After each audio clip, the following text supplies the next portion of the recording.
are at the wrong rally. I think you meant to go to the smaller one down the street. If you had to be stuck in an elevator with either President Trump, Mike Pence, or Jeff Sessions, who would it be? Does one of us have to come out alive? Who is Kamala Harris? What does she believe? And what does her story teach us about how she might govern if elected president? She's the first woman ever to be the city's top prosecutor. Kamala is brat. Kamala, you're fired! Last week we did Trump. This week it's Kamala. So let me show you the rise of Kamala Harris. Should be asking, are we smart on crime? We did it, Joe. I'm speaking. If somebody breaks in my house, they're getting shot. We will be prosecuted.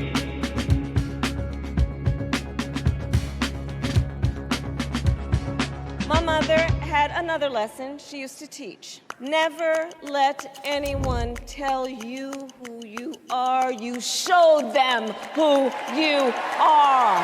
Harris was born in 1964 in Oakland, California. Her father had come to California from Jamaica to get his PhD in economics. Her mother immigrated to the US from southern India, landing in Berkeley, California for the same reason as her father: education. Indeed. Her parents were married and had 2 kids, Kamala and her younger sister Maya. Growing up, Kamala and her family lived in a mostly black neighborhood in Berkeley. Eventually, her parents divorced in 1972, and Kamala and her sister were raised mostly by their single mother. And it sounds like many single-parent households, it was pretty tough. One thing we know for sure is that Kamala's mother was a major influence on her as a child. My mother was a brilliant, 5-foot-tall, brown woman with an accent. And it was mostly my mother who raised us. So my mother, that was my mother. And her mother is the origin of this now viral quote. I don't know what's wrong with you young people. You think you just fell out of a coconut tree? You exist in the context of all in which you live and what's in it for you. Coconut tree. Kamala's childhood was happening just at the time the civil rights movement was at its height. This fight wasn't theoretical for her. It was happening in her literal front yard. We grew up pretty much surrounded full-time by adults who spent their time marching and shouting about this thing called justice. As an elementary school student, Kamala was a part of some of the first efforts to desegregate schools by busing kids from predominantly black neighborhoods to try to integrate these cities that had been so deeply divided by race. There was a little girl in California who was part of the second class to integrate her public schools. And she was bused to school every day. And that little girl was me. Okay, so at this point, you start to see some of these influences that go on to inform the rest of her life. Her immigrant parents, especially her single mother who raised her, the civil rights movement happening around her, and the neighborhood that she grew up in. In middle school, Kamala's mom accepted a job in Montreal as a cancer researcher. She talks about this as being a big opportunity for her mom, but she was a teenager and she was not thrilled to be moving to Canada. Friends at the time describe high schooler Kamala as bookish, bubbly, and to have blended in with everyone easily. After graduating high school in 1982, she enrolled in Howard University in Washington, D.C., where she studied political science and economics.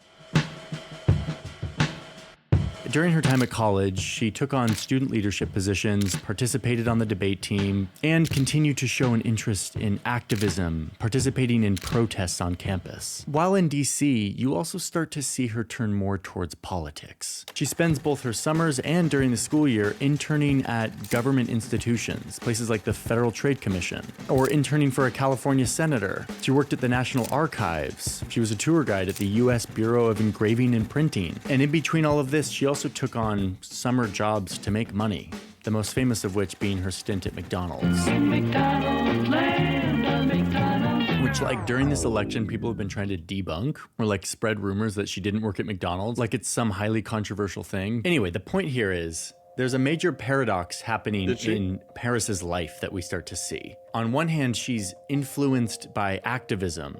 She's critical of government. She's protesting it, while also working within old government institutions that she was often critiquing as unfair. This is a major theme within her life, one you can see in this speech that she gave to Howard graduates in 2017.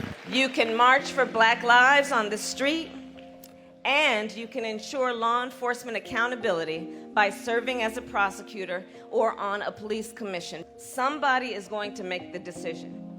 So why not let it be you? Okay, so it's the mid-'80s, and Harris returns to California for law school. This is where we start to see more influences. Like one summer, she was an intern at the Alameda County District Attorney's Office, and she gets her first real taste for how powerful a role as a public prosecutor can be. I was working on a case, and I realized that among those arrested was an innocent bystander. But it was late on a Friday afternoon. The case would not get called until Monday. I pleaded for the judge to come back. I would not leave until the judge finally gave in. And when that happened, with the swipe of a pen, this woman got to go home to her children. That woman taught me that when you see something in front of you that's wrong, you can just go ahead and do what you know is right. Okay, so we're now getting to the point that got me really curious about Harris. We have this list of initial influences that have informed her life, but now we get to the more visible part. What she did when she was in the public eye, during her career, her decisions, her words. They paint a picture, and I want to show it to you. Most important things don't come easy, so it's not going to be a cakewalk. There's a lot of work to do. Okay, but before we dive in, let's define this word prosecutor, which is a word that you're going to hear a lot when you talk about Kamala Harris. A public prosecutor is the government's lawyer. They are responsible for presenting the evidence and the case against people or businesses accused of committing a crime. And here in the United States, they're often seen as hawks. They're tough on crime, responsible for upholding America's habit of throwing millions in jail for nonviolent crimes. Okay? Public prosecutor. Big part of Kamala Harris's life. So after law school, Harris becomes a public prosecutor in California. First in Alameda County, and then for the city of San Francisco, and then eventually for the entire state of California. So now Kamala Harris, this activist turned kind of politician lawyer, takes on the role that is kind of the definition of tough on crime, working to convict criminals, advocating to lock them up, and upholding the status quo of our justice system. Serious and violent crime, lock them up. But Harris says that she's a different kind of public prosecutor. She calls herself a progressive prosecutor. Huh? This strikes people as kind of a contradiction. Are you soft on crime or are you tough on crime? Instead, I believe we should be asking, are we smart on crime? Again, here in the United States, progressives tend to advocate for reform to our justice system. They say that the system is too harsh, locking up way too many people who are disproportionately brown and black men, often for non-violent crimes, and for far too long. That's one of many critiques. And as I mentioned, prosecutors are kind of seen as the ones doing the locking up. So to get through this next section, let's put both of these words on a scale. And as we look at her career, let's assess what she's done that represents the progressive side of the scale, and what of her actions represent more of the traditional prosecutor side. I'm going to go through the progressive side first, but then I will get to the prosecutor side. So don't forget that that's coming. Early intervention leaves room in our prisons for the violent criminals who should be there. First up, Harris says that being a progressive prosecutor means holding serious criminals to account while focusing on preventing crime in the first place. She focuses on stopping the crime before it happens. And to do this, throughout her career, she focuses a lot on data. Let's look at the issue that we're presented with in California beyond one criminal case and look at the crime problem. Nationally, 75%, 54% to less than 10%, from 43% to over 90%, 70% reoffend. The context here is that crime is one of those issues that easily scares us. No matter your political leanings, every person wants to feel safe. So there's a lot of emotions driving how our justice system works, how we treat criminals. But Harris wanted to change this. She wanted to use the analysis of numbers to help inform systems of justice and law enforcement that were more equitable, more rational, and to see in the data, why are these people committing crimes in the first place? She's building public databases. Let's focus on what we can do to prevent crime before it occurs. Publishing statistics on crimes. Elementary school students missing 60, 70, 80 days of a 180-day school year. Arrest data. I was told prosecutors don't need to focus on recidivism. I was told prosecutors should not focus on the needs of children. A public database for police practices. Did an analysis of who our homicide victims were. 94% of them were high school dropouts. Perhaps untraditional for me to ask the question, but I did. I got the answer. Oh, and she took this like data-driven prevention effort pretty far, and it got kind of controversial when she came out and said that the state should be prosecuting parents with a crime if their kids miss too much school. And in a few cases, she actually did that. So I decided I was going to start prosecuting parents for truancy. Well, this was a little controversial in San Francisco. And frankly, my staff went bananas. They were very concerned. Okay, That happens here in my state. If you miss too much school as a child, your parents are held liable for that, and then they get arrested. That can happen. few more things on the progressive side of the scale here, and then we'll get to the prosecutor side. She fought against applying the death penalty. She fought big banks and won convictions after the 2008 housing crisis. We have delivered to California. I don't know if that's really being smart on crime. I guess it's being smarter of keeping children out of environments in which they could commit crime. I guess that's, yeah. $18 billion in relief for California's homeowners. She fought and won $1 billion for victims of a predatory for-profit university. We are talking about Corinthian colleges taking advantage of Californians who simply aspire to achieve the American dream. And perhaps her most nationally recognized moment. But I don't know why that was the whole thing of being smart on crime. That didn't make a lot of sense. In the Trump one, it was actually more laid out of... I feel like this is a little bit different, like, of a video. It was like a different story that was being told and the way it was being told, right? Moment as Attorney General. And I can just tell 10 minutes in, right? It's not the same as the Trump one is the moment where she and they're not the same people, so... told the clerk of Los Angeles to begin issuing marriage licenses to same-sex couples, back during when this was a big debate around Proposition 8, or the legality of gay marriage. This is Kamala Harris. You must start marriages immediately. Okay, but hold your horses. There's another side to this story. So far, I've made Harris look like this reform-minded, progressive champion as a prosecutor. But let's look at the other side of the scale. I took on perpetrators of all kinds. Lock them up. Aggressively prosecuting violent. After the Trump thing, it's made of being looked in a way to where... I'll say it at the end. Criminals as San Francisco's first African-American DA. First, the death penalty. In 2014, as Attorney General, in a seemingly reversal of her previous actions as district attorney, she actually fought to keep the death penalty in California by appealing a ruling that would have effectively ended it in the state. In another case, the Supreme Court came out and said that California's prisons were so overcrowded that it violated the Constitution as cruel and unusual punishment. And yet, her office supported the governor's fight against releasing prisoners. Over the years, she resisted or fought against some criminal justice reforms. Her office prosecuted almost 2,000 people in cannabis-related offenses, as well as defending the cash bail, which critics see as unfairly punishing lower-income defendants. Okay, I know this is a lot of, like, we are in the weeds of the justice system. Lower-income defendants. Okay. Resisted or fought against some criminal justice reforms. Her office prosecuted almost 2,000 people in cannabis-related offenses, as well as defending the cash bail, which critics see as unfairly punishing lower-income defendants. Okay, I know this is a lot of, like, we are in the weeds of the justice system, and, like, with the Trump video, I was able to be, like, in the weeds on, like, branded vodka and giant towers in New York City. But Kamala's story is actually this. It's like she has been in the weeds on criminal justice policy, and her critics and her fans debate as to how progressive or hawkish she was in the system. And so that is how we are evaluating her here. I know it's not as fun as watching Donald Trump, like, be in The Apprentice, but this is her career. That's exactly what I was gonna... Well, not really. It is a different video. It's a different style video because Kamala hasn't been in, like, the line, you know,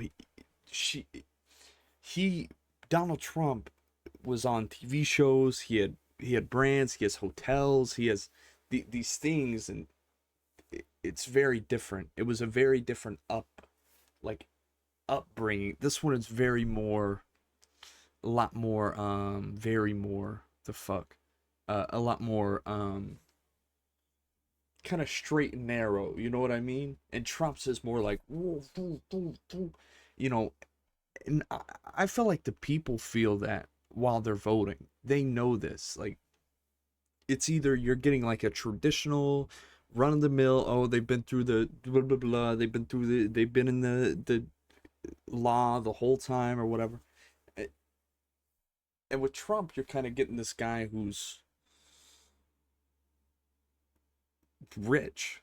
He's just a rich guy, and he's funny, and yeah. It's California's most innovative district. So, yeah. After going through all of these critiques, I feel like people see that too, though. Like, they're like, oh, I see that Trump's more of this, like, kind of figure, you know, and he's more fun. Does that make sense? He's more, and Kamala's like, well, I can be fun. And yeah, Kamala can be fun, but it's just a whole different type of thing, you know? you can see why some liberals call BS on her whole idea of being a progressive prosecutor. And you would think that the American people, they'd be like, well, this person's been in the law for so long that maybe we go for this person. But it's not really seeming to work like that. Saying that her career was actually built off of maintaining a tough-on-crime policy while sprinkling in some progressive reforms. No matter how you judge all of this, what's clear is that Harris continues to mind that balance that she has her whole life, where she's clearly has earnest progressive values and ideals, but she also is pragmatic and works within the system that she believes is where she can make change, which means upholding the status quo. But what this looks like, especially now that she's under the microscope of the entire world, no one really knows where she stands, because there's seemingly contradictory or inconsistent behavior here. I'll share my read on that in just a sec, but first, let's see what happens next. I am excited to stand before you as a proud California candidate for the United States Senate. The election has been exhausting because of the news cycle. I feel like every day there's like 150 news stories that I should be following, but they're coming from all these different news outlets that all have different biases. Luckily, there is a solution for that, and that is around the senator. The backdrop of her victory was a country, specifically the progressive communities, shook by the election of Donald Trump. Do we retreat? Let's get back. It's crazy. And hopefully on screen. Use the link in my description. It is ground.news/Johnny Harris, or just scan the QR code here on screen. You can sign up for the Vantage plan, which has all of these features I talked about today. And hopefully it can help you, like it has me, become a more critical thinker about today's crazy news cycle. Thank you, Ground News, for sponsoring today's video. And with that, let's get back to the rise of Kamala Harris. In 2016, Harris won the election to become California's next senator. The backdrop of her victory was a country, specifically the progressive communities, shook by the election of Donald Trump. Do we retreat or do we fight? I say we fight. I intend to fight. Now, Harris is a prosecutor, a professional legal fighter. And over the next few years, she used her experience to grill Trump cabinet officials and nominees as they came before the Senate. Can you think of any laws that give the government the power to make decisions about the male body? Has the president or anyone at the White House ever asked or suggested that you open an investigation of anyone? Yes or no, please, sir? Perhaps they've suggested. I don't know. I wouldn't say suggest. Hinted. And then, 2 years later, I stand before you today to announce my candidacy for President of the United States. During this campaign, like everyone in a Democratic campaign, she swung far to the left, saying that she espoused pretty left-leaning policies, something that has come back to bite her basically every week during this election. But she didn't gain traction, and she soon pulled out of the race. I'm suspending our campaign today. But soon, she got a call from the Democratic nominee to join the ticket. You ready to go to work? Oh my God, I'm so ready to go to work. And as the vice presidential nominee, during the debates especially, her experience as a prosecutor continued to define her reputation. He said he's going to repeal the Trump tax cuts. Mr. Vice President, I'm speaking. I'm speaking. Biden and Harris won the White House in 2020. We did it, Joe. But while I may be the first woman in this office, I will not be the last. Okay, now listen, I'm going to be honest here. When I started reporting this story, I kind of thought that this next part was going to be the juiciest part. Like, what does she do when she's vice president? And it ended up being the least helpful in understanding Kamala Harris. I've wrestled with this and concluded that I can't exactly learn a ton about Harris from her 4 years as vice president. Partly because it was Joe Biden's administration and the vice president doesn't really call the shots, and partly because of the task that she was given, which was the duty of fixing the root causes of migration from Central America to the US's southern border. Good luck. The mandate was go use American power to fix poverty, systemic corruption, and gang violence in El Salvador, Guatemala, and Honduras so that people stop trying to come to the United States. I've reported a lot on migration and borders, and specifically in Central America, and I can tell you that one vice president has no chance of making a dent in these issues, especially in just a couple of years. I want to be clear to folks in this region who are thinking about making that dangerous trek to the United States-Mexico border. Do not come. Do not come. Now, you can read her 5-pillar plan, but when I read it, it just feels kind of bland and familiar. Like the many reports with aspirational language about how the US can somehow fix systemic problems in other countries. Stuff like this does not work, or if it does not work quickly. And to add to all of this, the American people seem to misunderstand what her task actually was. And this includes me, and I'm embarrassed to say this, but I, like a lot of people, thought that Kamala Harris was in charge of the border. Ever since Michelle Obama, I've thought every vice president's job was to fix the school food. Honest to God. I thought every single vice president who was coming in was going to make school food better. This border. And that was the first lady. That wasn't even the vice president, Border situation. She was supposed to fix what we do with people coming to the border. And all I'm seeing on TV is record numbers of migrants arriving to the border. Huge numbers of unaccompanied young people. And not just from Central America, but from tons of countries. Who was to blame for this big crisis on the border? Many looked at the vice president, because wasn't she the border czar in charge of all of this? No, she wasn't. But we all thought she was. And it didn't help that in one of her first media appearances, she kind of waffled some pretty basic questions about this. This whole thing about the border, we've been to the border. We've been to the border. You haven't been to the border. And I haven't been to Europe. Now, to be fair and generous here, I should say that when you look at the most recent data, migration to the US border has gone down quite a bit, especially if you look at people coming from the 3 countries that Kamala Harris was tasked with fixing. And if I were Kamala Harris, I would be touting this, shouting it from the rooftops as a huge success of her big role. And while I think her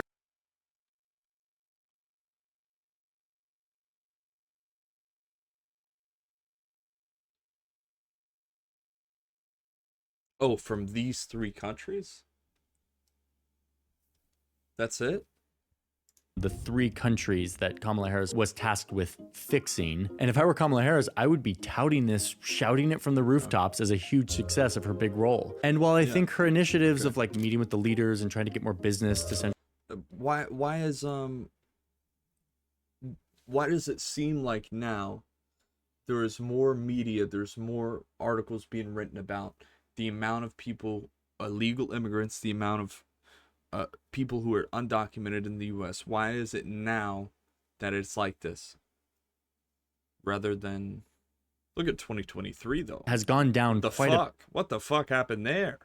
Hey, what the fuck happened there? Has gone down quite a bit, especially if you look at people coming from the 3 countries that Kamala Harris was tasked with fixing. And if I were Kamala Harris, I would be touting this, shouting it from the rooftops as a huge success of her big role. And while I think her initiatives of meeting with the leaders and trying to get more business to Central America to make jobs and fix these root problems were earnest and well-intentioned, I just truly don't think that it's reasonable for us to evaluate her based on any of these metrics. A vice president has no chance of fixing these deeply rooted systemic issues in other countries in just a few years. Okay, I've made that point. Let's move on. Look, I'm not a young guy. With the COVID, Joe Biden is extraordinarily strong. Bad debate nights happen. Trust me, I know. President Biden has decided to step out of the race for the White House. He is offering his full support and endorsement for Kamala Harris. I accept your nomination to be President of the United States of America. So, here we are, kind of in modern day. We all know what happens next. Vice President Kamala Harris gets thrust into becoming the presidential nominee for the Democratic Party, as Joe Biden comes to grips with the fact that his age and declining mental acuity was a guarantee that he would lose and Donald Trump would be our next president. I really don't know what he said at the end of that sentence. I don't think he knows what he said either. So Harris is now in the spotlight, and voters are wondering how she will be as a president. What does her past, both personal and professional, tell us about how she'll govern? And the answer to that is pretty unclear, partly because over the course of her career, Harris has shifted and morphed her views based on the system and the situation that she's in. That's what we've seen as we've talked about it here briefly. She doesn't have a record that shows some absolute ideological consistency, which has been perhaps her number one critique, that Kamala's record simply is not consistent. And yet, her character seems to be consistent. Her lived experience is as well. So after doing this research on her life, I do believe her when she says, My values have not changed. and this election is weird. They're getting weirder every time, but this one's super weird. She's running against a showman, a professional marketer, businessman caricature who campaigns on his non-political achievements, his personality, not his policy proposals. Kamala Harris was born to immigrant parents who came to the United States looking for education and opportunity. And through hard work and endurance, she pushed her way up through the ranks to where she is today, all without serious scandals or dings to her character. The only thing we could dig up on her is that she dated the mayor of San Francisco, and that may or may not have helped her get a job or a position on some insurance board.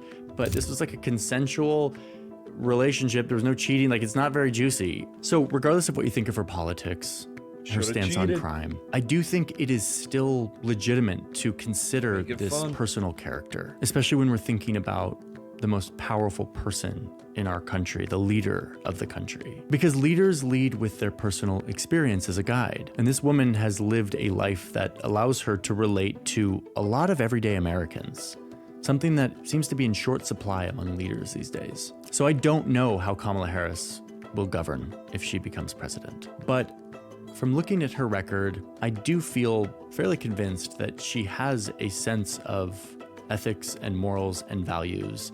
And I think that is important to consider. So if you are of voting age and you're an American, let me tell you one thing for certain. You are likely to not vote. In this country, only half of the people between 18 and 29 who are eligible to vote actually turn up. So our democracy is totally distorted because not everyone's voice is counted. I'll put a link here where you can go register and find your place to vote. And with that, thanks for watching, and I'll see you in the next one. Hey folks, for those still here, I just...